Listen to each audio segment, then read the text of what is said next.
ne vous plaisez donc pas assez à Québec pour vous y établir, capitaine Stratford? Oh, Louisa, que veux-tu qu'il te réponde sans passer pour un goujat? Je suis certaine, papa, que le capitaine n'est pas du tout embêté par ma question. Pour un officier britannique, une affectation à Québec prend des allures de vacances, même si elle l'éloigne de Londres et des lieux du pouvoir. Cependant, toutes les vacances ont une fin.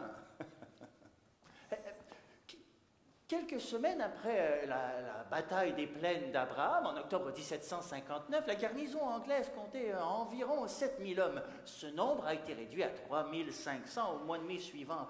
À l'heure où on se parle, elle ne compte pas plus de 6000 hommes. C'est bien peu. Non, la garnison de Québec représente la moitié des forces britanniques au Canada. N'est-ce pas suffisant pour si bien divertir? C'est vrai que les balades en carriole, en raquettes, les balles, les parties de chasse ou de pêche se succèdent à un rythme soutenu. Surtout l'hiver, qui est la saison des rassemblements. Et comment comptez-vous occuper ces derniers jours qui vous séparent de votre départ? J'ai un ami d'enfance, militaire comme moi, qui a participé à la bataille des plaines d'Abraham. Oh, ouais. Il a rapporté en Angleterre un manteau magnifique.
La veste ou manteau Innu-Naskapi.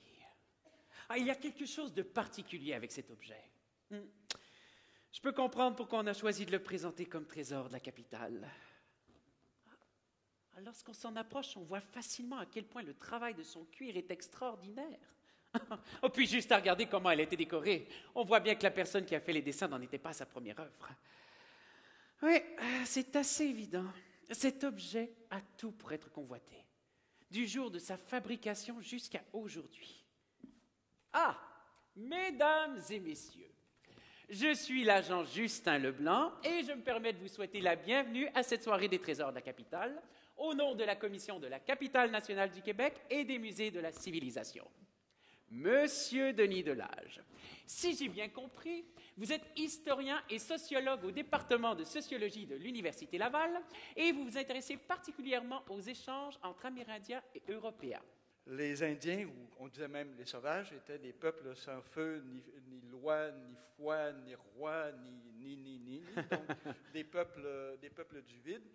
Et il s'agit donc de montrer quelle est l'origine. Vous n'avez pas voulu revenir sur votre idée pendant le repas. Comment je pourrais me procurer un manteau semblable à celui de mon ami? Mon idée vaut ce qu'elle vaut et elle pourrait justement donner lieu à une promenade qui pourrait vous intéresser, même si elle ne se solde pas par l'acquisition que vous voulez faire. Papa, arrêtez de faire languir le capitaine Stratford. Non.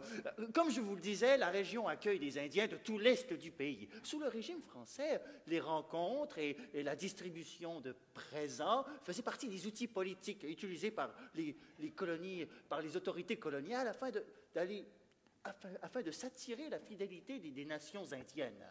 Monsieur Delage, je sais, vous croyez que ce qu'on vient de voir, ce sont des comédiens qui interprétaient des personnages historiques? Non, je sais. Je sais que si je vous dis que c'est une manifestation surnaturelle, que ce sont de vrais personnages de l'histoire catapultés dans le présent, vous ne me croirez pas. Alors je ne tenterai pas de vous convaincre. Mais les fidèles des trésors de la capitale savent bien à quoi s'en tenir. C'est un manteau traditionnel, Inou, Naskapi, mais il y a une coupe qui est à l'européenne. Il est cintré, comme les manteaux des officiers. Alors ici, il y a certainement un emprunt au français.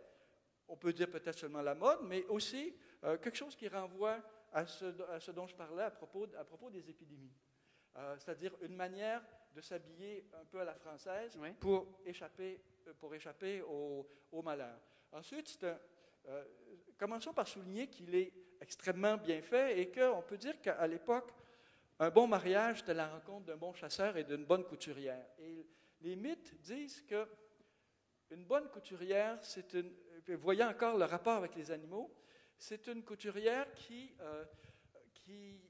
coud et qui fait ses points comme marche le renard. Alors, vous avez peut-être déjà fait de la raquette et vu des pistes de renard. Alors, les pistes de renard, c'est aligné absolument en ligne droite. Il n'y a jamais de piste latérale et elles sont toutes à même distance. Et donc, le mythe dit qu'il faut coudre comme marche le renard et non comme un crapaud, c'est-à-dire en faisant des sauts, ou comme un lièvre, ou comme un loup dont les pistes sont d'un côté et de l'autre. Il faut que le point soit parfait. Alors, vous avez encore ici l'inspiration de l'animal. J'inviterai maintenant M. Jean Tanguay, chargé de recherche, spécialiste en patrimoine autochtone au Musée de la civilisation du Québec. Oui, je viens d'un petit village à Côte-Nord qui s'appelle Béjoine-Betz. Et puis, au début du siècle, le village avait un nom, un toponyme en langue inou qui était Piastebé. Piastebé, il faut savoir que c'était un lieu de rencontre estivale des Bandinous de Natashquan et de Mingan. Ils fréquentaient les gens de mon village, bien entendu, et les gens de mon village étaient pour la plupart métissés, donc d'ascendance acadienne inou. Donc, je suis très fier ce soir de venir présenter cette pièce de vêtement qui, dans les faits, appartient un peu à mon patrimoine, à moi aussi. Donc, voilà. Les femmes Innu et Naskapi étaient de grandes couturières. On pourrait même les comparer aux couturières inuites qui ont la réputation d'être de très, très grandes couturières. Lorsque le manteau était fabriqué, la femme du chasseur avait la responsabilité de représenter sur le vêtement ce que le chasseur recevait comme motif par le biais du rêve. Denis en a parlé aussi de ça tout à l'heure. Donc, elle utilisait différentes matières naturelles, elle utilisait aussi différents outils fabriqués dans l'os de l'animal, c'est-à-dire dans l'os du caribou. Donc, si on regarde le manteau, il y a 3 couleurs qui sont utilisées principalement. Il y a le rouge, qui traditionnellement provenait de l'ocre. J'ai appris récemment que la rivière Unamanchipou, en Basse-Côte-Nord, signifie la rivière de l'ocre. Il y avait le vermillon aussi. Lorsque les postes de traite ont été implantés dans le Nord, les Inuits et les Naskapi ont pu se procurer cette poudre de vermillon qui était d'un rouge très éclatant et qui mélangeait avec l'eau et qui transposait sur le manteau. La couleur jaune, elle, de son côté, provenait des œufs d'esturgeon, dans les faits, de la poudre des œufs d'esturgeon jaune, et le bleu provenait de la végétation nordique qui était mélangée avec une matière quelconque.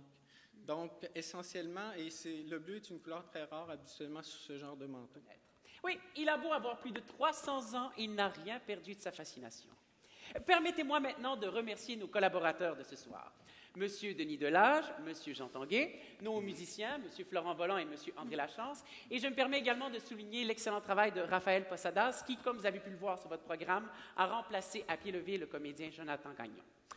Alors, pour poursuivre tout à l'heure, comme à l'habitude, vous serez invités à monter sur scène pour voir le manteau de plus près. Notre conservateur et notre chargé de recherche se feront un plaisir de répondre à vos questions. Enfin, vous serez attendus le 21 mars prochain pour découvrir un objet exceptionnel, le phonautographe du français Scott de Martinville. Pour l'instant, restons encore en place pour écouter une dernière pièce interprétée par messieurs Volant et Lachance.